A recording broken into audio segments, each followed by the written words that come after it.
Welcome to அபினியாஸ் kitchen. இன்னைக்கு வீடியோவில் கருவேப்பிலை களி எப்படி செய்கிறதுன்னு பார்க்க போகிறோம். இதுக்கு தேவையான இன்க்ரீடியன்ட்ஸ் பார்த்துடலாம். 1 கப் பச்சரிசி, 1 கப் நாட்டு சர்க்கரை, 1 கப் கருவேப்பிலை, 2 டேபிள் ஸ்பூன் துருவின தேங்காய், 2 டேபிள் ஸ்பூன் நல்லெண்ணெய். இப்போ இந்த மாதிரி கனமான ஒரு பாத்திரத்தை எடுத்துக்கோங்க. அது சூடானதும் அதில் இந்த அரிசியை போட்டு வறுக்க போகிறோம். நல்லா கருகாமல் வறுத்துக்கோங்க. அப்பப்போ ஃப்ளேம் செக் பண்ணிக்கோங்க.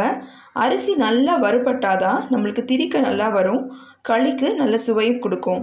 இந்த மாதிரி ஸ்டேஜ் வரைக்கும் அரிசியை நம்ம வறுக்க போகிறோம். அங்கங்கே 1-2 அரிசி ப்ரௌனாக இருக்குது, உங்களுக்கு தெரியுது. இப்போ இந்த அரிசியை ஒரு தனி தட்டில் நான் ஆற வச்சுக்க போகிறேன் திரிக்கிறதுக்கு முன்னாடி. அதே கடாயில் நான் இப்போ இந்த கருவேப்பிலையை எண்ணெய் எதுவுமே ஊற்றாமல் நல்லா வறுக்க போகிறேன்.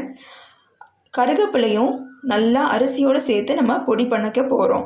அதனால் அதில் இருக்க ஈரப்பதம்லாம் போகிற வரைக்கும் நல்லா கருவேப்பிலையை வறுத்துக்கோங்க, கருகாமல் வறுத்துக்கோங்க. இந்த மாதிரி ஸ்டேஜ் ஆகிற வரை கருவேப்பிலையை வறுத்துக்குவோம். இப்போ இந்த கருவேப்பிலையும் அரிசியும் சேர்த்து நம்ம பொடி படிக்க போகிறோம்.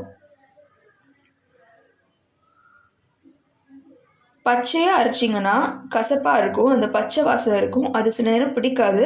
அதனால் நான் கருவேப்பிலையை இந்த மாதிரி நல்லா வறுத்து அரிசியோட பொடி பண்ணிக்க போகிறேன்.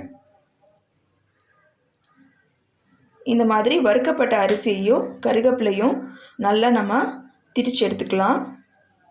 ஃபைனாக நீங்கள் பொடி பண்ணிக்கிட்டால் நல்லது. நான் கொஞ்சம் துருத்துருன்னு அரைச்சிக்கிறேன், அப்போ சாப்பிட நல்லா இருக்குங்கிறதுக்காக. ஸோ இப்போ பார்த்தீங்கன்னா இந்த மிக்சர் ஒரு லைட் க்ரீன் கலரில் அந்த கருவேப்பிலையோடு சேர்ந்து நம்மளுக்கு வந்திருக்கு. ஸோ இதை தான் நம்ம களியில் ஆட் பண்ணி நம்ம களி பண்ண போகிறோம். இந்த மாதிரி ஒரு அடிகனமான பாத்திரத்தில் நாட்டு சர்க்கரை 1 கப் நாட்டு சர்க்கரை போட்டுக்க போகிறேன். அரிசி, கருவேப்பிலை, நாட்டு சர்க்கரை 3மே ஒரே அளவுக்கு எடுக்கணும். ஸோ இப்போ இதில் ஒரு 2 கப் அந்த நாட்டு சர்க்கரை எடுத்து அதே அளவுக்கு ஒரு 2 கப் தண்ணி நான் ஊற்றிக்கிட்டு அந்த நாட்டு சர்க்கரையை நல்லா கரைச்சிக்க போகிறேன், நல்லா வேக வைக்க போகிறேன்.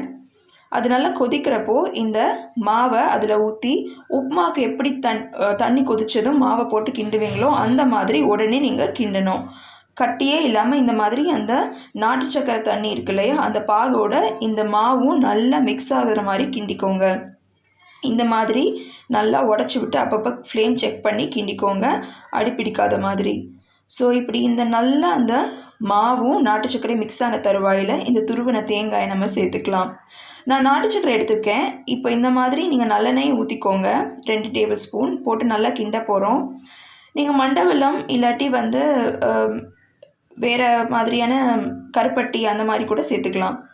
ஸோ இந்த மாதிரி எண்ணெயோடு மிக்ஸ் பண்ணி ஒட்டாமல் வரப்போ நம்ம களி ரெடி ஆயிடுச்சுன்னு அர்த்தம். சுவையான கருவேப்பிலை களி ரெடி. இது நீங்கள் சுவைச்சு பார்க்கலாம். உங்களுக்கு பிடிச்சதுன்னா லைக் பண்ணுங்கள், ஷேர் கமெண்ட் பண்ணுங்கள்.